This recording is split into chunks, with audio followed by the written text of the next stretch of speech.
ನಮ್ಮ ಅಮ್ಮಂಗೆ ಅವ್ರು ಏನ್ ಆರ್ಡರ್ ಮಾಡಿದಾರೆ ಅಂತ ಗೊತ್ತಿಲ್ವಂತೆ. Hello guys, welcome back to my mini vlog. So ಇದು ಸಂಡೇ ವ್ಲಾಗ್. ಸಂಡೇ ಏಕಾದಶಿ ಇತ್ತು ಅಂತ ಮಮ್ಮಿ ಪೂಜೆ ಮಾಡ್ತಿದ್ರು. ಅಂಡ್ ತಕ್ಷಣ ಅವಾಗ ಒಂದು ಆರ್ಡರ್ ಬಂತು. ನಮ್ಮ ಅಮ್ಮನ್ ಕೇಳಿದ್ರೆ ನನಗೆ ಗೊತ್ತಿಲ್ಲ ಏನ್ ಆರ್ಡರ್ ಮಾಡಿದೀನಿ ಅಂತ ಹೇಳಿದ್ರು.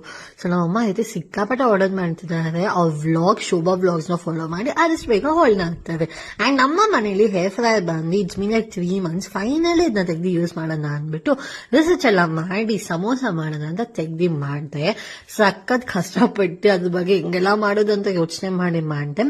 So somehow I figured it out. So first time samosa ಮಾಡಿದ್ರಿಂದ ನಾನು ಜಾಸ್ತಿ ಆಯಿಲ್ ಹಾಕೋದಕ್ಕೆ ಹೋಗಿಲ್ಲ, ಸ್ವಲ್ಪನೇ ಆಯಿಲ್ ಹಾಕಿ ಅದನ್ನ ಕುಕ್ ಮಾಡಿದೆ.